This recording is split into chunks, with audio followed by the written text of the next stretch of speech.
Ya, 7 kehinaan penyaliban, ya, ditelanjangi dan dimahkotai duri. Ya, sebelumnya saya mengucapkan selamat datang kepada Bapak Ibu yang baru pertama kali hadir di tempat ini. Kiranya Tuhan memberkati. Ya, ada Pak Saul, Pak Pendeta Saul, ya, orang tua dari mahasiswa. Lalu kemudian ada penginjil puji, ya, ini dari dari Lombok, ya. Boleh berkenan berdiri, Pak? Kita ambil close. Jangan duduk. Ya, Pak Puji ini dalam beberapa hari akan bersama-sama di STT untuk kemudian melayani mahasiswa, memberikan beberapa pelatihan, ya, dan akan melayani di Duta Baca di Janjang. Ya, kalau dengan Pak Puji ini saya kartu mati karena kami ini sama-sama perantauan dari Bali, ya, dari Bali yang kemudian menginjakkan kaki ke Pulau Jawa kembali. Ya. Kami bertiga, saya dengan namanya Made, dengan Pak Puji ini terusir dari Bali. Jadi apa yang kami lakukan di Bali itu sudah sama-sama kartu mati lah, ya. Tapi puji Tuhan kami semua sama-sama menjadi hamba Tuhan, ya. Berangkat dari Bali. Ya, mereka duluan berdua, saya menyusul belakangan, dan pada akhirnya juga sama-sama tetap menjadi hamba Tuhan dan tetap masuk dalam panggilan Tuhan, dan kiranya Tuhan terus memberkati kita. Ya, bersyukur kalau pada sore hari ini kita kembali di dalam tema seri 7 kehinaan penyaliban Kristus. Ya, kita akan bersama-sama, ya, membahas terkait ditelanjangi dan dimahkotai duri, ya, dinista, ditelanjangi dan dimahkotai duri. Next. Sebelumnya kita sama-sama sudah melihat bagaimana seri-seri sebelumnya, ada ditangkap dan dibelenggu, lalu kemudian ada bagaimana Yesus ditampar, lalu kemudian ada bagaimana Yesus dinista dan diolok-olok, ya. Sekarang bagaimana Yesus ditelanjangi dan dimahkotai duri, ya, sebagai bentuk kehinaan terhadap Yesus di dalam penyaliban. Dan itu kita akan bersama-sama membuka bagian Alkitab kita di dalam Matius. Sekali lagi Matius pasalnya yang ke-27, ayatnya yang ke-27 sampai dengan ke-31. Menghormati firman Tuhan, kita semua boleh berdiri.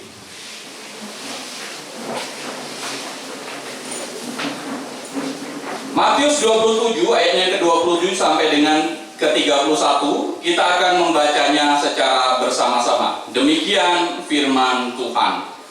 Kemudian serdadu-serdadu wali negeri membawa Yesus ke gedung pengadilan, lalu memanggil seluruh pasukan berkumpul sekeliling Yesus. Mereka menanggalkan pakaiannya dan mengenakan jubah ungu kepadanya. Mereka menganyam sebuah mahkota duri dan menaruhnya di atas kepalanya, lalu memberikan dia sebatang buluh di tangan kanannya. Kemudian mereka berlutut di hadapannya dan mengolok-olokkan dia. Katanya, "Salam hai Raja orang Yahudi." Mereka meludahinya dan mengambil buluh itu dan memukulkannya ke kepalanya. Sesudah mengolok-olokkan dia, mereka menanggalkan jubah itu daripadanya dan mengenakan pula kepadanya. Kemudian mereka membawa dia keluar untuk disalibkan. Silakan duduk. Demikian jauh pembacaan firman Tuhan.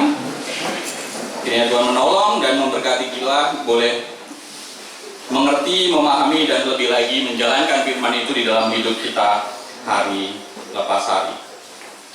Bapak Ibu yang terkasih di dalam Tuhan, ya.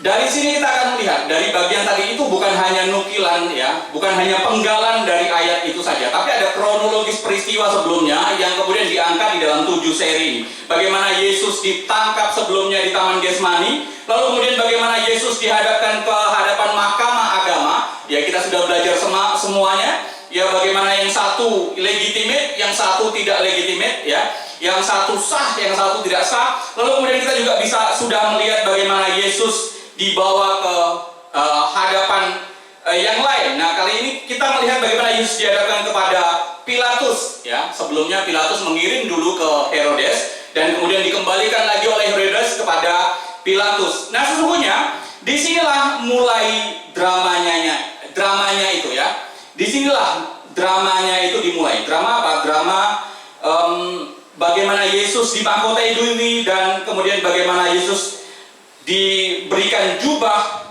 ungu oleh para prajurit. Next. Nah, Bapak yang terkasih, jemaat Tuhan yang kasih di dalam Tuhan, ya.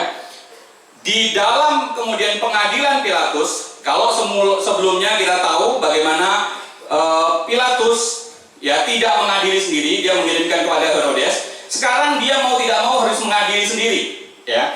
Mengadili sendiri Yesus ini, ya. Sebelumnya diserahkan kepada Herodes yang memang berwenang di Galilea, tapi sekarang Herodes mengirimkan balik kepada Pilatus dan Pilatus harus menangani persoalan ini sendiri, ya. Menginterogasi Yesus dan kemudian dia mulai mengklarifikasi beberapa hal, ya.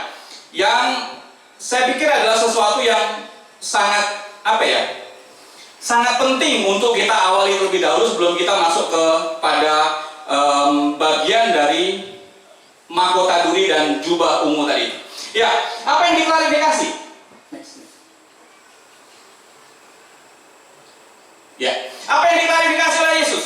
Ya, pertama adalah tuduhan-tuduhan orang yang menyatakan bahwa engkaukah raja Yahudi, kira-kira seperti itu. Ya, mengklarifikasi benarkah Yesus itu adalah raja Yahudi? Ya, seperti kita tahu, ya, banyak kemudian tuduhan-tuduhan palsu yang dialamatkan, ya, kepada Yesus. Markus 15 menyebutkan, tidakkah engkau memberi jawab? Lihatlah betapa banyaknya tuduhan mereka terhadap engkau. Tapi Yesus hanya diam saja, ya. Lalu kemudian kita juga bisa melihat di beberapa bagian firman Tuhan, ya. Di dalam Matius 26 ayatnya yang sebelumnya kita juga lihat bagaimana para tua-tua, ya, para penatua, ya, para imam-imam kepala, ya, yang kemudian justru mempersiapkan siasat untuk memang mengarahkan Yesus kepada hukuman yang terberat, hukuman mati. Ya, di sana dia mempersiapkan beberapa hal. Pertama, dia mempersiapkan saksi-saksi palsu. Ya, jelas dikatakan di Matius 25 bagaimana seluruh mahkamah agama, bukan hanya 1-2 orang, ya, seluruh mahkamah agama kemudian mencari kesaksian palsu terhadap Yesus supaya apa? Supaya ia dapat dihukum mati. Sungguh luar biasa. Lalu kemudian disiapkan juga saksi-saksi dusta yang lain untuk sengaja supaya Yesus dihukum mati, ya. Tapi bukan hanya itu saja, mereka juga bahkan mempersiapkan tuduhan-tuduhan palsu. Waktu lalu kita sudah belajar bersama-sama bagaimana tuduhan-tuduhan palsu itu mengalamatkan atau tuduhan-tuduhan yang memiliki dampak kepada hukuman yang sangat berat, ya, hukuman mati yang terberat pada waktu itu. Hukuman seperti apa? Tuduhan seperti apa? Ya, mereka mempersiapkan tuduhan bahwa Yesus itu menyesatkan bangsa Yahudi, ya, bahwa Yesus itu melarang membayar pajak kepada kaisar, ya, bahwa Yesus itu adalah raja yang ketiga-tiganya itu, ya, kemudian memiliki konsekuensi yang besar dalam hukumannya, ya.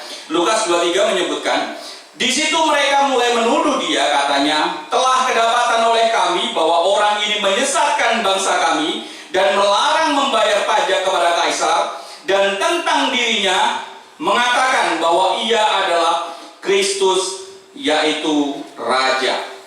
Dan lagi-lagi Yesus hanya diam saja, tidak menjawabnya. Sebelumnya dia ditanya, engkaukah raja orang Yahudi? Engkau sendiri yang mengatakannya. Kali ini dia hanya diam saja, ya. Yesus dibawa oleh orang-orang yang masuk ke dalam tuduhan yang memberatkan, ya. Seperti kita belajar beberapa waktu lalu, ada hukuman berat di masa Yesus, ya, yang membawa kepada hukuman mati.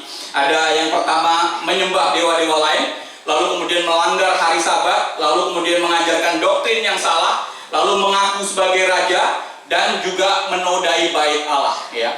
Beberapa yang tadi dikatakan itu semua dituduhkan kepada Yesus, yang membuat Yesus bisa terancam kepada hukuman mati.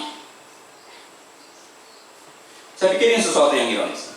Baik, itu kita lihat tadi semua mahkamah agama mencari saksi-saksi palsu. Ya, ada imam-imam di sana. Ya. Kembali kita lihat, bukankah imam itu sesungguhnya adalah kepala atau orang yang betul-betul mengerti Taurat, bahkan mengerti bagaimana teknis menjalankannya, ya. Bukankah mahkamah agama itu adalah pakar-pakar di bidang hukum? Ya, tentu saja hukum yang berpusat kepada Taurat. Tapi kenapa mereka justru berani melanggar hukum itu? Menodai sumpah mereka sebagai pelayan Tuhan, ya, menodai sumpah mereka kepada pengabar firman dan penyampai Taurat Tuhan. Saya pikir ini sesuatu yang ironis.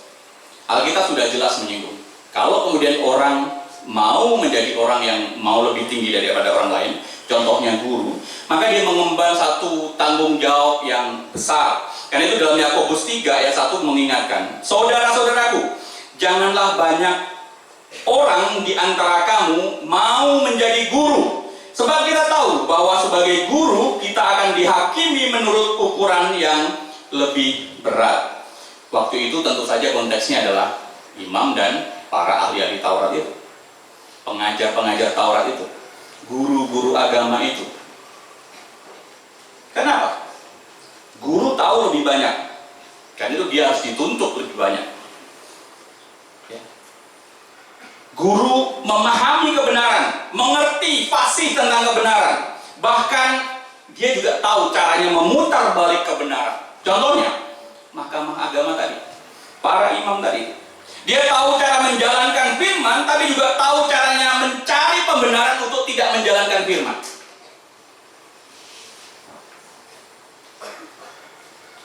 Itulah yang terjadi. Tapi kalau ini kemudian terjadi kepada diri kita, ini adalah satu hal yang ironis. Kita semua guru untuk diri, ya, guru untuk orang lain, guru untuk jemaat kita, ya. Lagi-lagi kita diingatkan kembali. Atau siapa yang mau jadi guru lagi, anak-anak kita? Banyak yang mau jadi guru? Ya, guru dituntut lebih banyak, ya. Karena itu harus menjalankan lebih banyak. Nah, next.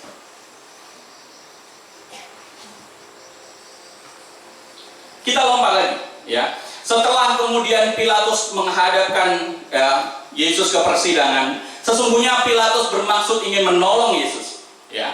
Lalu kemudian dia memanfaatkan beberapa momentum yang pas, ya, kesempatan yang pas. Kesempatan apa? Tahun itu harusnya ada yang kemudian dilepaskan, ya. Harusnya ada orang yang diberikan grasi, ya. Momentum memberikan grasi kepada orang Yahudi, ya. Karena itu Pilatus kemudian memberikan sebuah pilihan yang sangat objektif, ya, kepada orang-orang Yahudi. Ya, pilihan apa? Saya melepaskan Barabas yang sudah jelas jahatnya, yang sudah jelas track record kejahatannya, atau melepaskan dia, ya, melepaskan Yesus Barabas atau Yesus Kristus yang ditunjukkan yang ditunjukkan Pilatus sesungguhnya tidak ada kesalahannya. Sementara Barabas jelas betul, ya, kesalahannya. Ya. Tapi lagi-lagi, ya, pilihan yang objektif yang diberikan supaya orang memilih dengan jujur, dengan apa adanya itu diresponi dengan sangat subjektif oleh orang-orang Yahudi. Mereka cenderung gelap mata, tidak peduli apakah Yesus Barabas itu, ya, yang jahat itu pernah merugikan mereka. Mereka tidak peduli itu.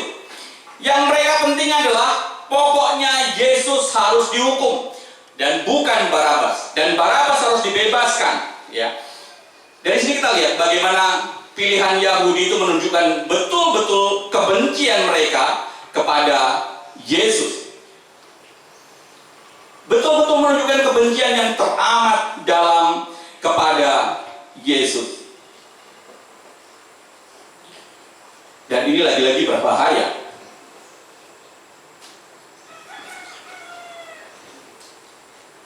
Baik-baik terkasih dalam Tuhan, kebencian itu seringkali dipupuk dari hal yang awalnya sesuatu yang sangat kecil saja, tapi kelamaan kemudian menjadi besar dan menjadi besar. Ya.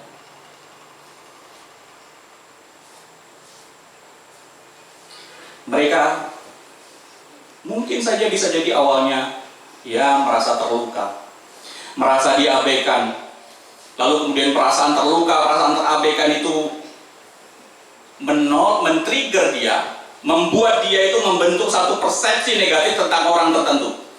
Ya. Selain membentuk perspektif negatif tentang orang tertentu, lalu kemudian membuat stereotype, membuat labelisasi terhadap orang itu yang dibencinya tadi itu. Lalu bukan hanya berhenti sampai di situ, lalu kemudian membuat prasangka tertentu ya terhadap orang itu yang terbawa oleh persepsi negatif yang dia buat sebelumnya, dan selanjutnya dia mencari pembenaran. Benar nggak kamu merasakan apa yang kurasakan? Ya kira-kira begitu. Mencari pembenaran dari orang lain bahwa orang yang dibencinya itu betul-betul jahat seperti pandangannya dia. Lalu kemudian mencari skenario, dia membuat skenario yang negatif, ya, membuat skenario baik yang akan disengaja maupun tidak sengaja untuk melakukan tindakan yang baik kepada orang yang tidak baik kepada orang yang dibencinya itu. Dan pada akhirnya dia akan kemudian menunjukkan perilaku agresif yang merusak ya kepada orang yang dianggapnya musuh. Karena itu hati-hati Bapak Ibu dalam konteks ini ya. Orang Yahudi bisa jadi hanya karena persoalan yang sepele saja ya. Sepele saja tentang keuangan misalnya ya. Tentang kepercayaan orang ya. Tentang umatnya yang diambil ya. Tapi kebencian makin lama makin dipupuk dan menghasilkan sesuatu yang menjadi jahat seperti itu. Next. Dan ironisnya, tindakan yang jahat memilih Yesus Barabas daripada Yesus Kristus itu diprovokasi ya oleh kepala-kepala tadi, imam kepala dan tua-tua ya. Orang yang seharusnya menjadi mediator, orang yang seharusnya menjadi perantara pengampunan antara umat dengan Tuhan, itu sekarang justru menjadi mediator umat untuk melakukan dosa. Harusnya membawa orang kepada keselamatan, sekarang justru memprovokator umat itu kepada tindakan yang berdosa, menjembatani umat untuk melakukan dosa. Ini saya pikir sesuatu yang ironis. Ya, imam yang harusnya bisa menyelamatkan orang, membawa orang kepada keselamatan, sekarang justru membawa orang kepada maut. Atau tua-tua yang harusnya memiliki pakar terhadap Taurat, ya, dia justru menjadi provokator untuk melawan Taurat dengan mengingkari hal-hal yang sifatnya melawan Taurat. Seperti kita tahu, Barabas sudah jelas track recordnya. Yesus Barabas sudah jelas bahwa dia adalah seorang penyamun, ya. Yosefus pernah menyebut Barabas itu adalah seorang penyamun, seorang pemberontak yang dipenjara oleh Romawi karena melakukan pembunuhan dan pemberontakan. Dari situ sudah jelas track record kejahatannya. Dia membunuh, berlawanan dengan Taurat. Dia merampok, mengingini harta orang lain, berlawanan dengan Taurat. Dan Taurat jelas menyebut itu sebagai sesuatu yang dosa. Tapi demi hasrat yang besar, demi keinginan yang besar, ya, lalu kemudian orang-orang pada waktu itu, ya, dalam provokasi oleh ahli-ahli Taurat, oleh imam-imam kepala tadi, justru memilih orang yang berdosa seperti ini daripada memilih Yesus. Lagi-lagi sesuatu yang ironis kita temukan di sana.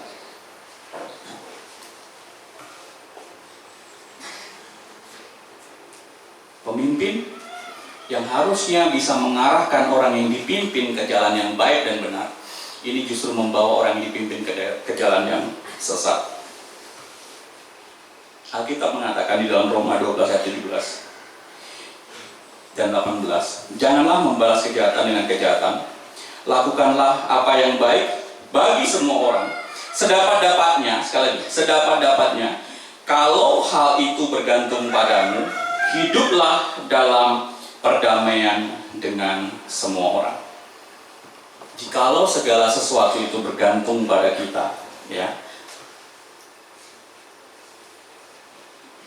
Jikalau segala sesuatu itu bergantung kepada kita, baik itu keputusan, baik itu pertimbangan, baik itu kebijakan, maka jalilah perdamaian dengan orang lain, dengan orang yang ada di bawah kita, dengan orang yang kita pimpin.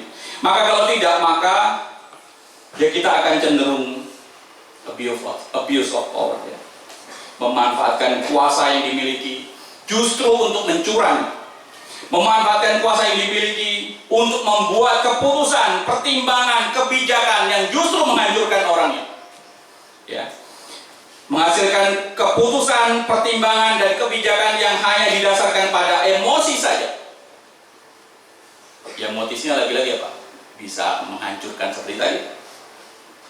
Dan inilah yang terjadi kepada imam-imam kepala dan tua-tua tadi. Ironis. Next. Kita kembali melihat dari Pilatus, ya. Pilatus menyidangkan, terlepas dari beberapa drama yang tadi itu, ya. Pilatus kemudian pada akhirnya memerintahkan Yesus untuk disesat, ya. Memerintahkan Yesus untuk disesat. Yohanes mencatat hal ini. Yohanes menunjukkan, lalu Pilatus mengambil Yesus dan menyuruh orang menyesat dia. Kira-kira apa tujuannya ya disesat? Orang kan sudah jelas tidak ada kesalahan dan lain sebagainya. Sudah jelas kemudian orang ini dituntut untuk dihukum, ya. Untuk apa disesat? Ya.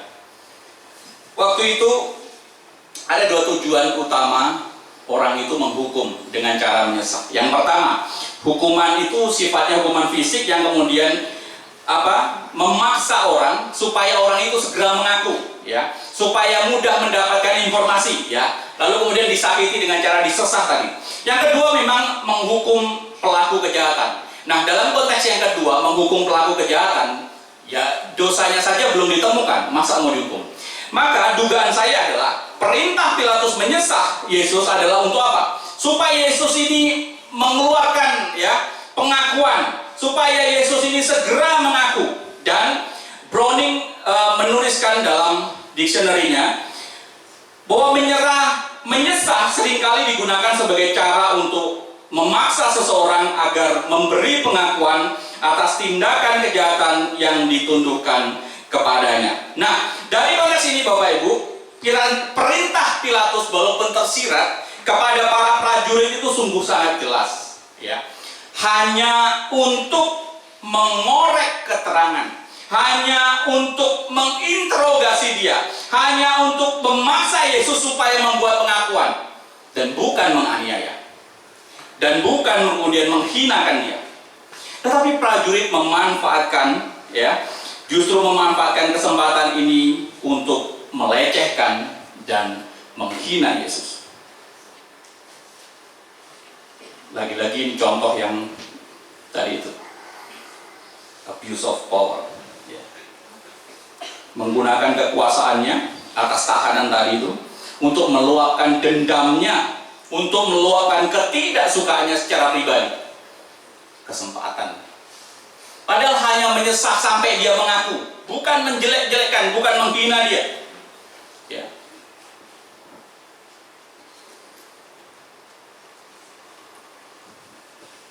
Next. Lalu kesempatan itu dipakai oleh para prajurit itu untuk menelanjangi Yesus. Tapi sebenarnya apakah betul dia ditelanjangi? Kalau saya sih lebih kepada sepertinya dia hanya dilucuti saja.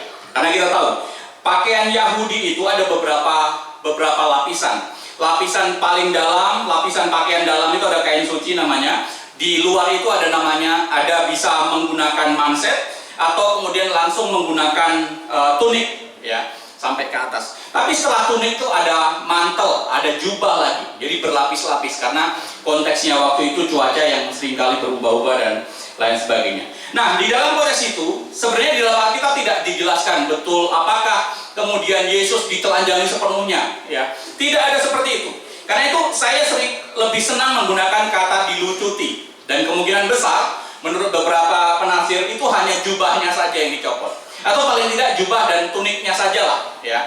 Jubah dan tuniknya saja, manset dan pakaian dalamnya kemudian tidak dilucuti, ya. Hanya jubah dan tuniknya saja. Nah, sesungguhnya dalam konteks ini yang paling menghinakan itu bukan ada pada titik melucuti pakaian. Itu tidak menghina, ya. Hanya melepaskan jubah, tidak ada unsur penghinaan di sana. Karena hanya jubah hanya pelindung dia dari cuaca yang tidak bagus, bukan? Ya. Tapi justru ya, letak penghinaan Yesus ada pada memberikan jubah ungu ya kepada Yesus dan disertai dengan sikap yang tidak tepat. Dan disitulah paradoks. Disitulah hinaan. Ya. Jadi bukan saat kemudian dilucuti bajunya, tapi justru saat dipakaikan jubah ungu dengan maksud yang tidak tepat. Itulah justru yang sangat menghina Yesus. Next.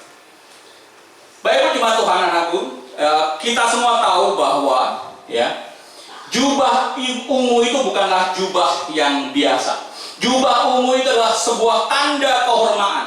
Tapi di dalam konteks ini, itu kemudian juga menjadi tanda kehinaan Yesus. Jubah ungu bukanlah jubah yang biasa, ya, tetapi tanda kehormatan seseorang. Jadi di dalam konteks Yesus, itu kemudian dipakai untuk merendahkan dia. Ya.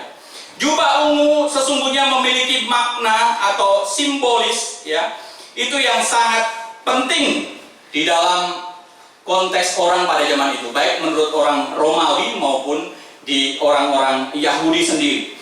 Warna ungu atau jubah ungu itu adalah tanda kehormatan dan kedudukan yang tinggi, ya. Tanda kehormatan bagi penguasa dan pejabat tinggi, ya. Bahkan dia adalah simbol dari kekuasaan dan kehormatan orang di masa Romawi. Karena itu warna ungu adalah warna yang memiliki kekuatan, kekuasaan dan kemudian keagungan. Orang yang menggunakan jubah dengan warna ungu waktu itu ditandakan sebagai orang yang memiliki status sosial yang baik, memiliki status sosial yang kelas atas, ya. Kira-kira seperti itu. Tapi sayangnya jubah ungu itu tidak kemudian digunakan sebagaimana mestinya. Next. Jubah ungu, ya, seperti kita tahu justru digunakan untuk melecehkan Yesus. Harusnya jubah itu adalah tanda kehormatan seseorang. Harusnya jubah itu adalah tanda kelas seseorang. Harusnya jubah itu adalah tanda kekuasaan seseorang yang membuat seseorang menjadi orang yang kemudian bisa dibanggakan, diagung-agungkan. Tetapi dalam konteks ini justru kemudian dipakai untuk merendahkan Yesus, ya. Dari sini saya melihat, kalau meminjam kata bahasa anak sekarang, itu orang-orang atau prajurit waktu itu memiliki rasa terniat, ya, sangat niat betul, ya, memiliki niat yang besar untuk melecehkan Yesus dengan menggunakan jubah ungu tadi. Ya, niat ngepranknya, kalau zaman anak sekarang ya ada ngeprank. Tapi waktu itu niat betul melecehkan. Dari mana niatnya? Yang pertama, jubah ungu itu tidak dipakai oleh orang sembarang. Harganya itu sangat mahal. Tidak semua orang kemudian bisa memilikinya, ya. Kain ungu, bahan kain ungu sendiri dicatat beberapa sumber itu adalah bahan yang mewah yang hanya bisa dibeli oleh orang-orang kaya dan orang-orang yang berkuasa. Karena itu kain ungu adalah simbol kelas daripada seseorang, ya. Karena itu orang yang memiliki bahan kain ungu maupun jubah ungu akan sangat dijaga betul-betul, dirawat betul-betul, tidak mudah dipinjamkan, apalagi kemudian dikotori. Kira-kira itu. Kira-kira kalau sekarang ini, kalau kita punya tas Hermes seperti itu, ya, Louis Vuitton, ya, akan dirawat dengan baik, dijaga, kalau perlu dipajang saja, ya. Nggak boleh disentuh orang sembarangan, ya. Nanti catnya hilang, ya, atau dan lain sebagainya. Tapi lihat, baju yang dalam konteks waktu itu adalah baju yang mahal, yang dijaga betul-betul, itu rela diberikan kepada Yesus yang sudah mengalami proses mulai dari penangkapan sampai diputar balik, kemudian dibawa kepada Herodes, kemudian dibawa kepada Pilatus, dibawa kepada mahkamah agama yang sudah pasti dalam keadaan kotor dan tentu saja bau dan lain sebagainya. Tapi ini prajurit niat betul kemudian memberikan jubah ungu itu kepada Yesus hanya untuk melecehkan dia. Karena itu saya melihat bagaimana melecehkan Yesus dengan kain ungu itu menunjukkan satu dorongan yang kuat, satu keinginan yang kuat untuk melecehkan dia, satu kebencian, didasari oleh satu kebencian yang kuat yang teramat dalam untuk kemudian membalaskan itu kepada Yesus.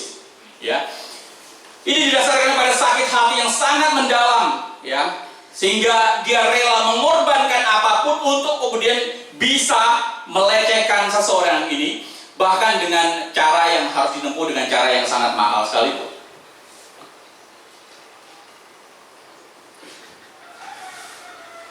Baik Bu, sebenarnya ini adalah kontras dari perempuan yang meminyaki kaki Yesus, bukan? Perempuan itu ketika memiliki kasih yang besar kepada Yesus, perempuan itu ketika memiliki rasa syukur yang besar kepada Yesus, ketika dia disadarkan tentang keberadaan dirinya, lalu kemudian mendapat pertobatan dan keselamatan dari Yesus, lalu kemudian dia mengungkapkan itu dengan cara menyeka kaki Yesus dengan minyak yang harganya sangat-sangat mahal. Dan dia rela melakukannya. Dan jubah ungu tadi itu, ini adalah kontras dari apa yang dilakukan oleh perempuan tadi. Dia rela memberikan sesuatu yang sangat mahal itu hanya demi mengolok-olok Yesus. Dia rela memberikan jubah yang sangat mahal tadi supaya nggak peduli dia nanti bau, kotor dan lain sebagainya, hanya demi untuk kemudian bisa menistakan Yesus. Dan itu saya melihat ini bukan sekedar kebencian pribadi saja. Bisa jadi karena ada dorongan jiwa nasionalisme yang tinggi, dorongan loyalitas yang tinggi kepada Romawi, yang kemudian mendorong dia bukan hanya melecehkan Yesus, tapi juga sekaligus melecehkan bangsanya. Ya, jangan lupa dia dituduhkan sebagai raja orang Yahudi, yang melecehkan orang Yahudi yang sesungguhnya adalah jajahannya. Ini loh rajamu bisa dikerjain seperti ini. Bisa diperdaya seperti ini. Jadi sesungguhnya yang kenal bukan hanya Yesus, tapi juga Yahudinya sendiri. Next. Seorang penafsir, John Gill, mencatat seperti ini. Jubah ungu yang diberikan kepada Yesus menggambarkan dua sifat yang ada pada dirinya, yaitu keagungan dan kerendahan hati. Kehormatan yang harusnya menjadi milik Yesus sebagai raja itu kini justru dijadikan sebagai tanda kehinaan oleh para prajurit Romawi. Tapi Yesus menerima perlakuan itu dengan rendah hati dan tentu saja kesabaran yang sangat luar biasa.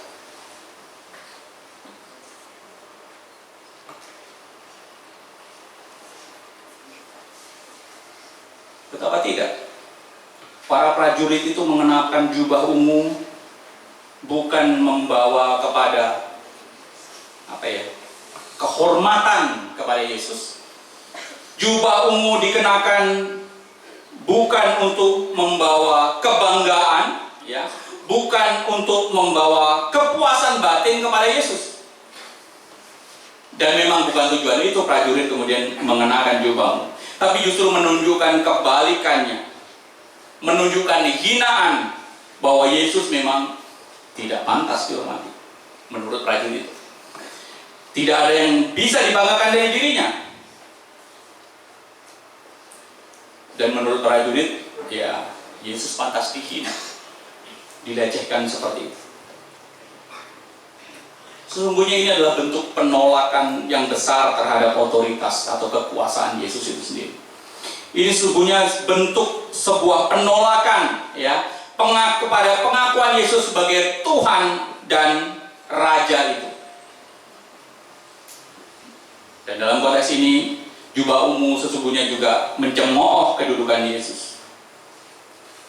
Tapi benar kata John Gill, betapa luar biasanya Yesus kemudian menghadapi hal ini, dan sekaligus menunjukkan betapa agungnya dia, sekaligus betapa rendah hatinya dia, bahkan rela menerima itu semua. Next.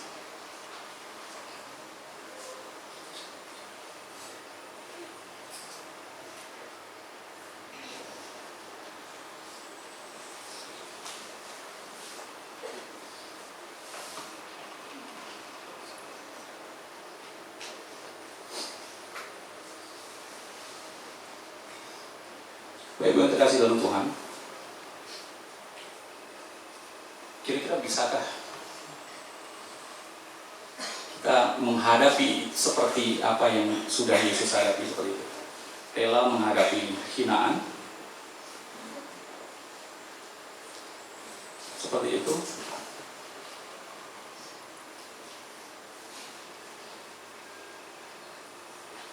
Dan lagi-lagi tidak mudah. Tapi Yesus rela melakukan itu semua demi menembus kita, menembus dosa-dosa kita. Rela menerima hinaan demi kemenangan kita.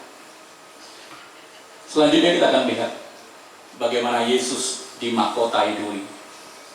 Bapak Ibu, ini adalah merupakan juga paradoks yang dialami oleh Yesus. Mahkota duri bukanlah tanda kekalahan, tapi di dalamnya juga adalah tanda kemenangan. Seperti kita tahu, mahkota duri sesungguhnya pada waktu itu bukan hanya dipakai dalam konteks Yesus. Sebelumnya dipakai dalam konteks yang bahkan dipandang sebagai sesuatu yang sakral. Dipakai di dalam perayaan kemenangan, baik itu kemenangan kaisar maupun kemenangan jenderal yang menang perang, ya. Dan kemudian mahkota duri itu merupakan simbol sesuatu yang agung, simbol sesuatu yang baik, menunjukkan bahwa sang penguasa, ya, atau kaisar atau jenderal tadi itu memiliki kekuatan yang besar untuk menghancurkan musuh-musuhnya. Dan itu ditandai dengan mahkota duri. Karena itu mahkota duri sesungguhnya berarti tanda kemenangan, ya, tanda kemenangan. Tapi di dalam konteks ini, makna yang sakral itu justru dipakai untuk melecehkan Yesus. Agak ironis. Bukankah kaisar biasa menggunakan mahkota duri seperti itu? Bukankah jenderal perang yang menang biasa menggunakannya? Ya. Tapi kini mahkota yang memiliki makna sakral itu justru diberikan makna yang melecehkan. Next.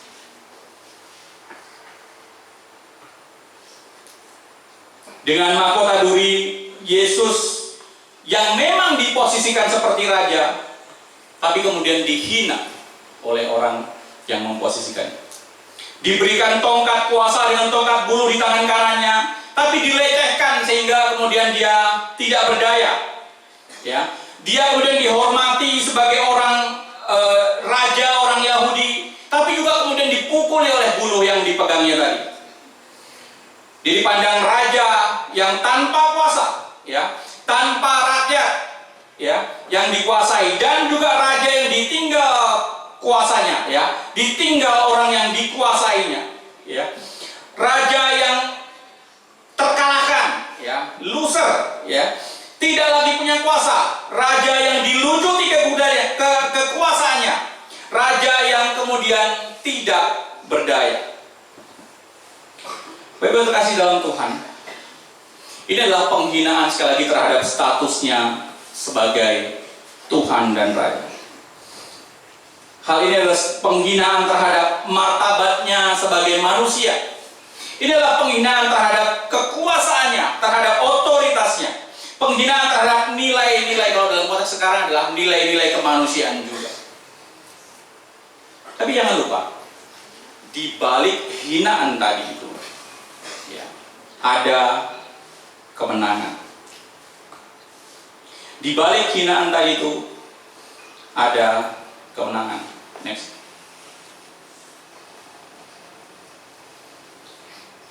Di dalam mahkota duri, kuasa dunia dan dosa telah dikalahkan oleh kekuatan Allah. Di balik mahkota duri tadi itu, dia sudah menang atas rasa sakit. Dia menang atas hinaan, menang atas penderitaan, menang atas rasa putus asa, ya, kesetiaan, dan kesetiaannya juga menunjukkan kemenangannya. Dan Kristus memenangkan, pada akhirnya memenangkan pertarungan atas dosa sampai final di kayu salib.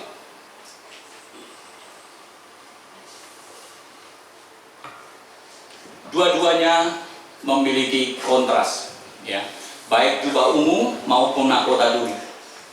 Tapi dua-duanya adalah tanda yang paradoks, ya, bertolak belakang tapi juga sama-sama benar. Tadi tanda kehormatan, jubah ungu, tapi juga sekaligus tanda kehinaan. Begitu juga mahkota duri. Ini adalah tanda kemenangan, tapi juga sekaligus tanda kehinaan.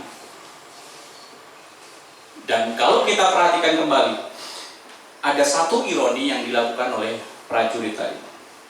Di balik tindakan mereka melecehkan Yesus, para prajurit tanpa sadar telah memberikan penghormatan yang selayaknya Yesus dapatkan. Dan di sana ada pengakuan bahwa Yesus memiliki otoritas, memiliki kuasa. Di balik tindakan melecehkan Yesus, para prajurit sebenarnya tanpa sadar telah memberikan penghormatan kepadanya dan mengakui kekuasaannya. Bapak Ibu, sebenarnya apa yang dilakukan prajurit ini menjadi gambaran kita, bukan? Kita ini seringkali bahkan berani menghina Tuhan, merendahkan kekuasaan Tuhan. Selama ini Tuhan sepertinya tidak menolong saya, tidak membuat pergerakan atas hidup saya, ya. Bahkan tidak jarang kemudian orang yang seringkali mendapatkan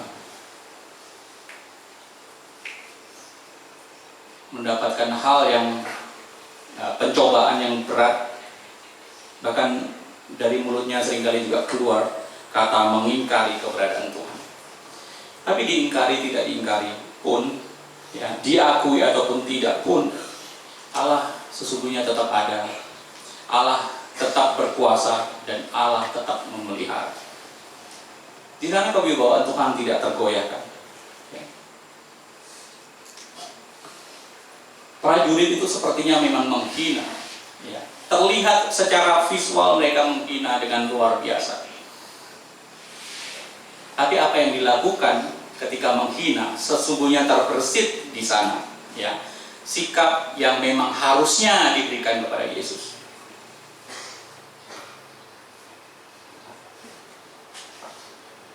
Dan prajurit itu adalah gambaran-gambaran kita.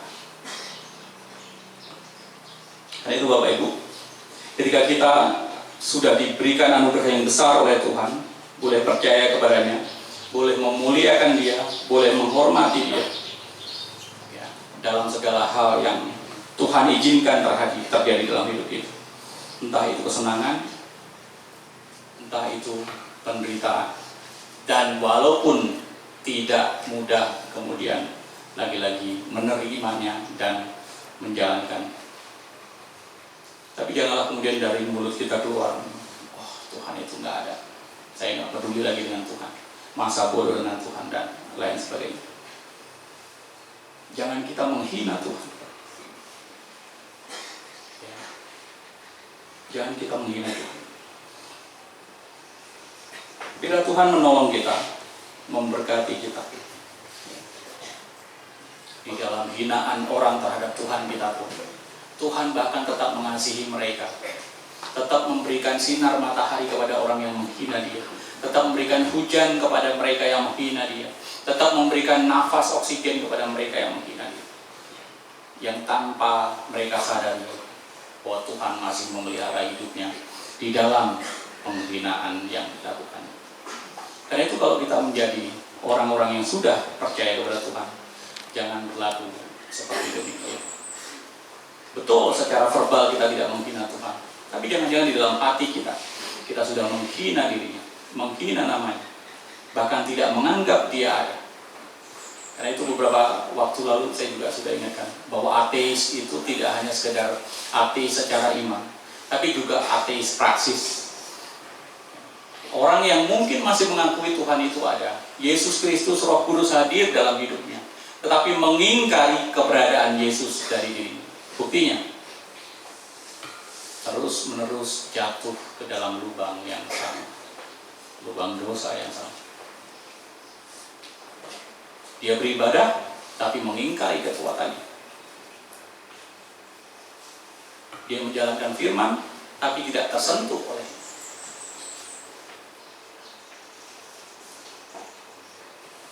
Dan itu biarlah Tuhan menolong, memimpin kita untuk bersikap benar di hadapan Tuhan.